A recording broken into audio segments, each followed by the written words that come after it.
Welcome to Sarter TV. I'm Jennifer Crumpton, and today I'm speaking with Randy Gross, CIO of CompTIA. Randy, thanks so much for joining us today. Yeah, thanks for having me. Appreciate it. Randy, you've had a very successful career in IT through the years, and now you're the CIO of CompTIA. Tell us a little bit about your career journey and how you've gotten to where you are today. I worked at a nonprofit, the Consumer Electronics Association, now the Consumer Technology Association, and met our current CEO for CompTIA there. I left CTA and went to Accenture, where I worked as a manager and oversaw some of our largest testing projects. So was able to get exposed to a tremendous amount of process work, offshoring, onshoring, understanding how this software development lifecycle worked. And then my current boss now gave me sort of an offer I couldn't refuse and said, come work as CIO at CompTIA. We had really started a new push for the organization, and it was an idea that we could improve the technology status for both our staff as well as for our customers. So over the last 9 years, I've just been able to grow in my career as a result of that. And what do you think is the secret sauce of your success? I think, and it'll come up over and over again in my life, is the relationships that I'm able to build with not only staff and my boss, but with my peers. I think being able to work across the organization and understand what they really are trying to accomplish, who they are, what drives them, and paying attention to other people has really helped me progress, because you're focused on what needs to be done rather than what I want to do. And if I'm able to do that, then ultimately that becomes what you want to do, is figuring out how to make everyone else better. And it helps you ultimately get a lot of fulfillment out of it, rather than just trying to always hustle to see how much further you can get. Tell us a little bit about your role as CIO. What's the day-to-day like? What's the overarching vision like? I have a really cool job. So I have sort of two jobs in a way. I run our technology group, so our application development, database, web, and then our infrastructure side. And so that is largely focused on splitting that time I was talking about with staff versus our customers.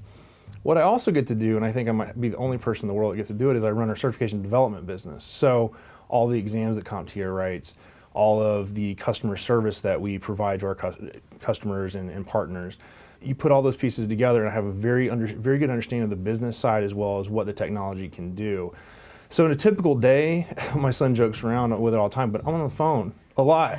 I'm talking to my peers, I'm talking to partners, I'm talking to our vendors, I'm talking to my staff, I'm talking to and figuring out what all is going on and what we need to do in that day and keeping things moving forward.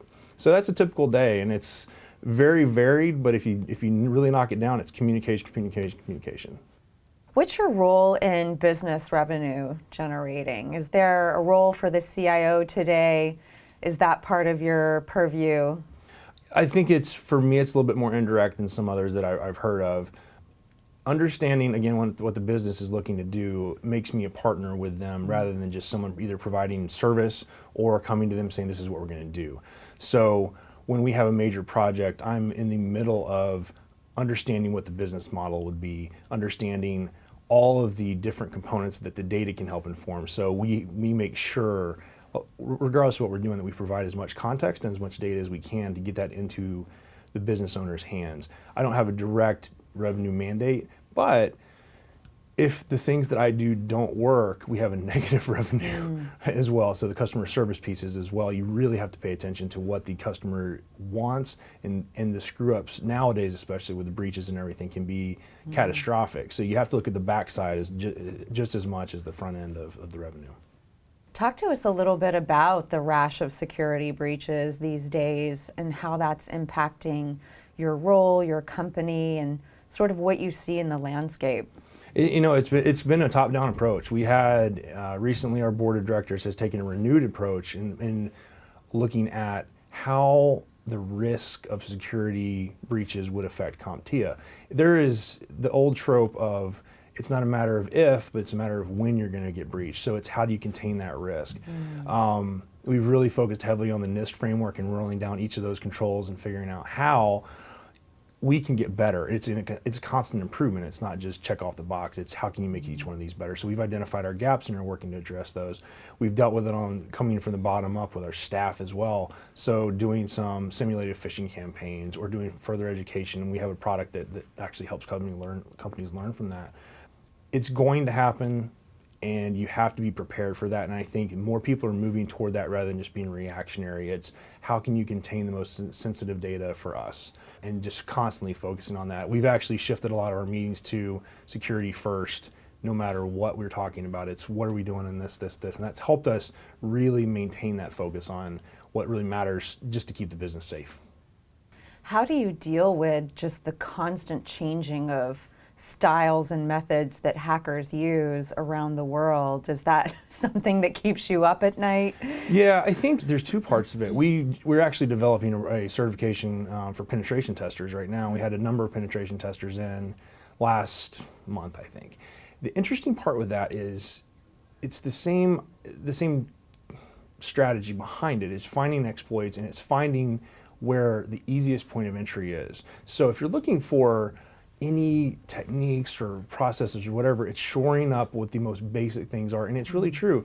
It's keeping patches up to date. It's making sure your password policies are, and just basic things like that. If you protect those, it doesn't matter what's coming out, because there's always going to be someone weaker than you, usually.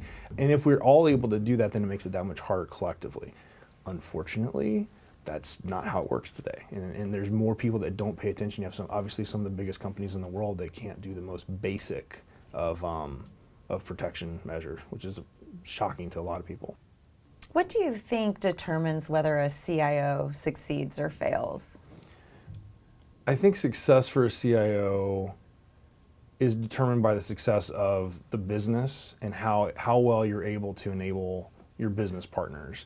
I know there's different ways of looking at that, but for me, if I'm successful, it's because others have become so. And so it would be very hard for me to look at a business that's failing and say the CIO is successful. In those terms, if you're able to either enable your partners or bring solutions that it's ultimately going to help them, that to me is success. Success could also be the growth of your staff. It could be the growth of your function in the organization and how much people trust you, which are hard things to measure. But I think as a manager, I look to that as much as I look to anything else, because if I've got people who are engaged, who want to be part of solutions, who are bringing solutions to the business, that to me is far more important than anything I can personally do.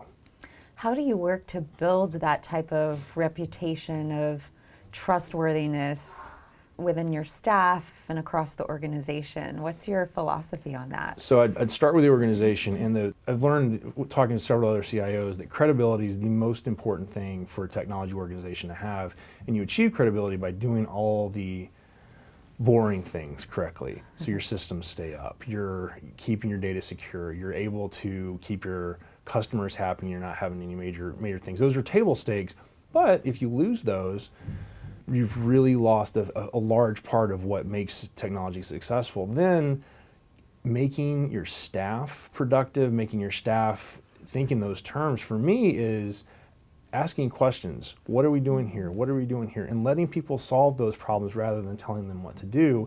Then you've empowered them. And instead of them coming to you for answers, they're coming to you with potential solutions. And if you're able to flip that around, which isn't really hard because people do want to do a good job generally, I think, they're able to really feel ownership of that and and then they become that trusted partner to the business. And even I don't have to do every single possible thing. So that to me is really how you establish credibility, both starting with the organization, making sure your entire staff understands that, and then working with them to really push and see how they can make things better. Randy, how do you measure the value of IT? Yeah, I think the value of IT is one it's very easy to struggle with it, and you can also take a pretty straightforward answer. So if you think of the value of IT, what's the first thing that comes to mind for me is, are we able to provide the service that is our responsibility? Now, again, there's the new version of CIO that we can talk about, 2017. I'm sure there's very advanced metrics that a lot of companies are using. For me, it's looking at CSAT. What's the customer satisfaction on anything? Because from there, you've got one number you can drive back and try to drive things up or down. So we have several questions on our customer sat that I know timeliness can come in there. I know all manner of the way we interact with people, how they interact with our websites, how their purchase experience has gone. All that can drive down really from one number. Is that the purview of the CIO? I don't know, but it is for me. And so that to me, I think technology is an enabler rather than just a means, than just an end in and of itself. It's a means to an end.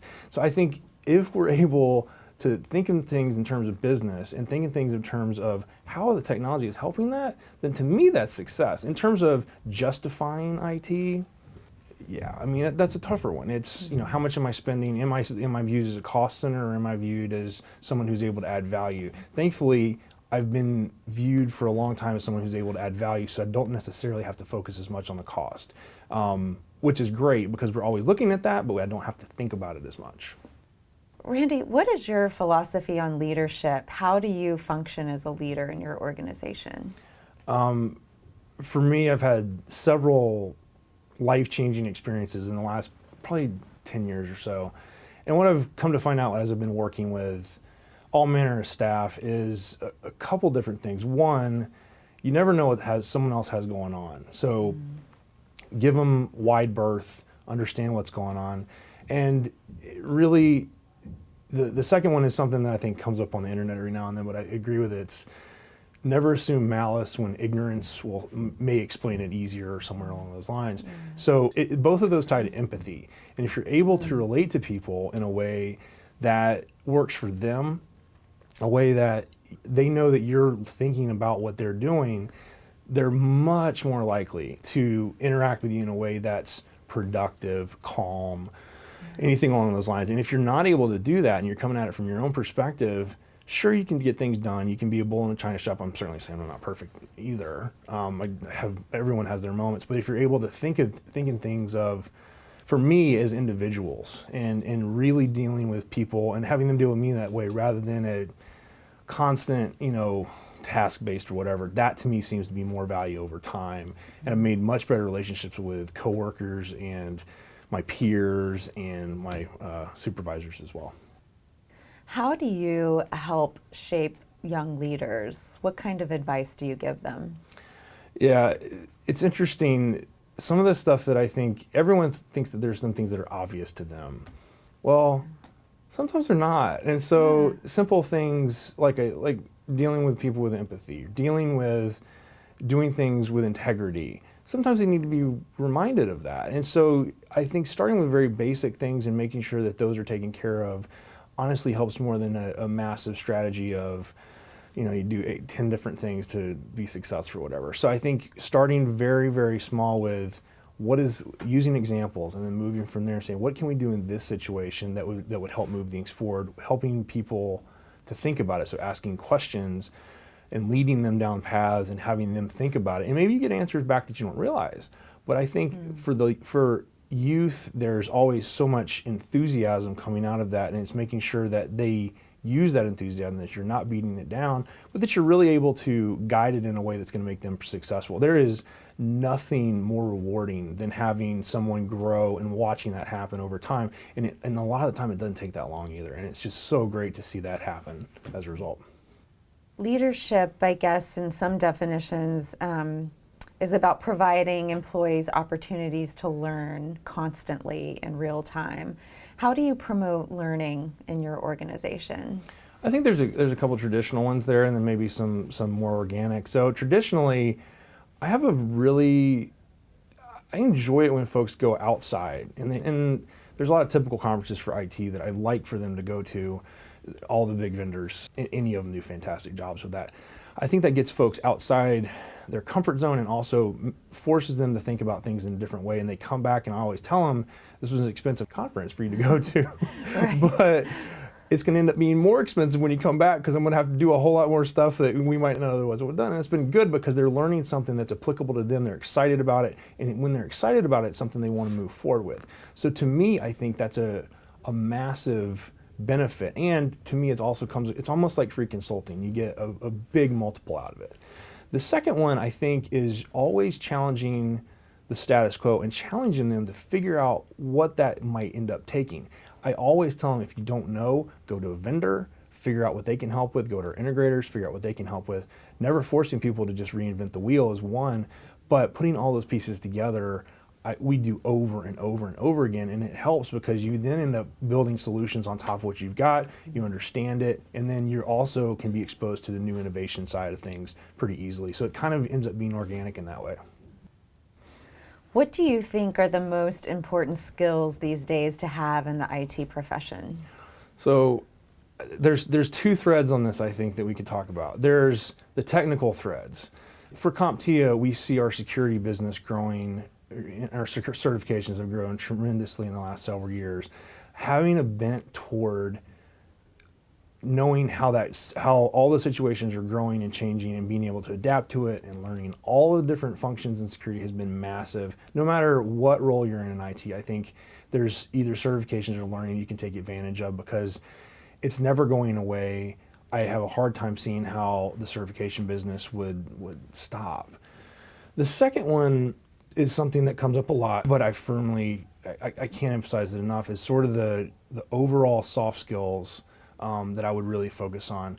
So several years ago, we started incentivizing people on what our customer service scores were across the organization. It changes the way they think about the business. Mm-hmm. You put money in front of that and it says, okay, here's what will really help make this business more successful.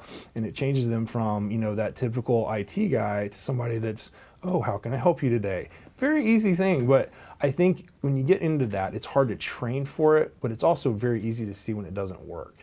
And so it's moving people to wanting to be relating to other folks and helping them rather than just fixing equipment, I think is invaluable. As a small business, we don't have the luxury of having someone drop something off and come back and it's magically fixed. Like we're always sitting there working with them.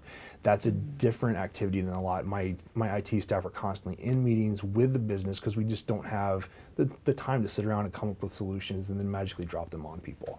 So I think if you've got that ability, it's fantastic. And then obviously all the different skills that are attached to that, you've got to keep growing and working on. What's your process of hiring IT professionals and your process of developing their skills once they're hired? Hiring is something we don't have to do very often. It's we've been able to hold on to folks for quite a while. The one thing we've actually been able to do in the last several years is we bring in interns every summer that sometimes we end up having to either convert to part-time or we've actually hired some folks as interns and growing them from a base where they've been in college for a little bit and then moving them up and exposing them to all manner of techniques has worked out really well for us. So not trying to go into the marketplace and hire for a mid-level position and rather having that bench moving all the way up has been something that's been great. We've actually been working on that philosophy as part of CompTIA as well, where we're moving people after they've taken their training into apprenticeships that companies are sponsoring and then moving them through that way. It's been very successful as opposed to trying to find that one person that works that way. When they're there for development, it goes back to a lot of some of the same concepts with getting out of the community, figuring out either from vendors or integrators or conferences how they're able to grow. We send folks to present as well at conferences so they're able to sort of tell what they know. And I think that also helps because one, it gives them pride in, hey, what we're doing is actually pretty cutting edge. And then it also lets them talk to other folks about what they've done, and then they're able to collaborate that way. So I think a lot of that peer networking is helpful. The conferences are helpful, and then just growing people from the bottom up are just really great. So I guess the real question then is, what is your retention strategy? Does a lot of it revolve around what you're sort of describing to us of, giving them autonomy over what they're learning and doing and chances to speak about that and constantly learning? What's your secret? No, CompTIA, we actually have a pretty great culture and we have great benefits, and I think that does help. I mean, you can't ignore that. Especially these days. Yeah, I'm aware of what the market costs. I mean, we're fortunate enough that we can be competitive, and I think that's an obvious thing, but it's true. Yeah. So if you're looking at things as a cost and you're trying to drive that down, it's a different conversation. But for us, it's amazing after a couple years how much someone will have grown in terms of what they know and what they're able to do.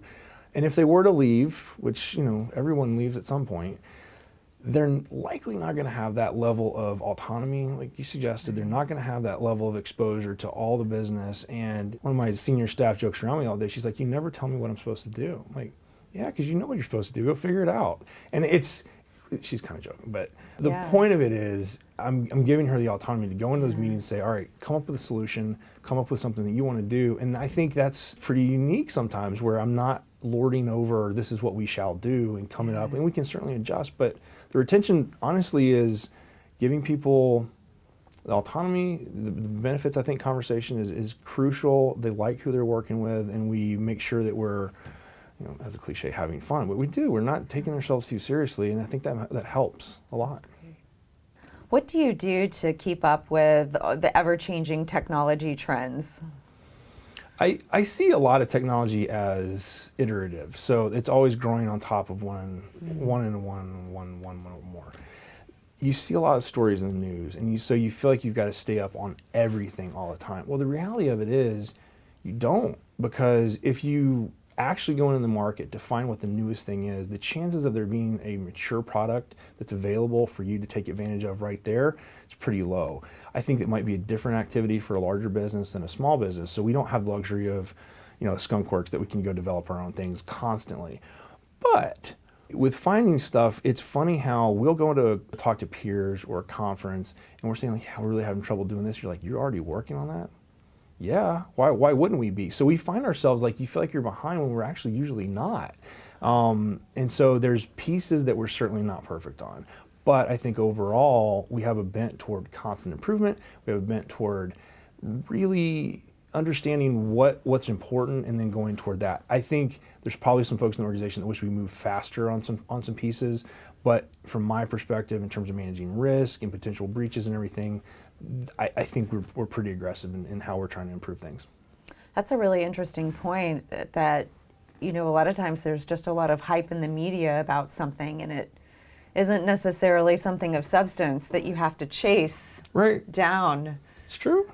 And having the ability to discern what to pursue and what to sort of take with a grain of salt for the moment. Well, and I think it probably, when I started, I think I would have had a different answer than what I do now. We pursued a couple of different technologies when we actually moved offices and built something new out. And we had these great ideas of stuff we were going to put in, and it was, we'll say, 3/4 baked. And we could have gotten away with it, except it didn't work that well.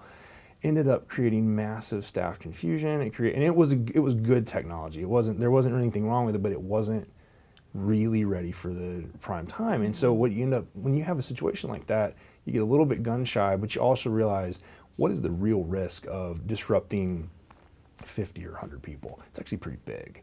And so you've got to really balance what the new hotness is versus what's going to get the job done. And I think it's fun. It is so fun to find something new, but when you've got to really maintain it over time, that's where I think the hardest pieces of it are. It's so easy to buy things. It's harder to maintain them. So along those same lines, what IT trends do you see actually having an impact on your business anytime soon? Well, on the business, so CompTIA has got an interesting business because we're literally matching what we do to the IT industry. So the security business, we released a new certification this year, cybersecurity analyst, coming out with penetration testing in some form next year. Not sure when or how, but we're looking at all those businesses. The security threat continues to grow, so I think that's really one that we will not stop with going after. The other component is the traditional help desk and networking spaces have to be at a very foundational level that informs all the security work as well. So I think those certifications remain strong, and we're, at least on the infrastructure side of things, as we move forward, they've got to have a lot of capabilities that are still built in. So I think for us, or the business, we're always looking at ways we can improve those relationships and grow those businesses. And then there's potential work out there past some certifications. We're trying to figure out like what more lab work would look like. There's a lot of our competitors that are looking at the same. So trying to figure out what that practical piece would be, and then how to measure that. So I think it's an interesting way of looking at the world. Do you ever feel like information security, which you were just talking about what a big deal it is and what a big focus it is, can sort of become a bottleneck in a sense to innovation and kind of thinking forward, and maybe the more fun aspects of technology that you were referring to. Do you ever see it that way, and how would you work around that? Is that a roadblock at all? It can be. Our IT director kind of phrased it, there's convenience versus security, right? And so there's a constant balance, and yeah, you can go hard on the security side and lose a lot of the business productivity. I think the way that corporate networks have changed over time, from getting away from the command and control to very distributed, has really kind of changed that game a fair amount. In terms of the way the security works now, it's pervasive, but it has to reflect what consumers want and what users want. If you think about any of the corporate systems you might use now, most of them are available externally. That's not going to change. They're not coming back. So once something gets out that's outside, it's just not going to come back. And so I think the additional part there too is I think users are further down that road of understanding how important security is. So 8 years ago, easy to beat me up, real easy to beat me up on why are we doing this? And I even beat up our own IT team. Like, we don't need to do this.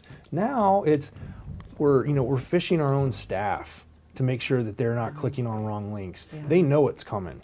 It's scary stuff sometimes. They're the ones that are forwarding me the real emails now, though, and it happens all over the world. People have been hacked. ID theft is happening constantly. Probably half the country now has identity theft protection based on everything that's happened. So I think, yeah, it can get in the way, but I think people understand why.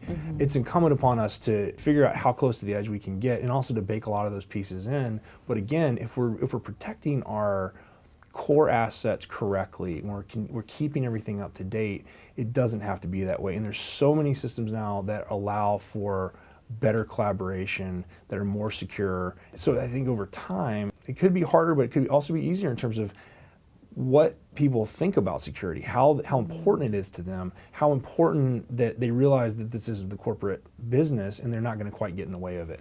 I don't have pushback nearly as much when I shut down access to particular systems people shouldn't have.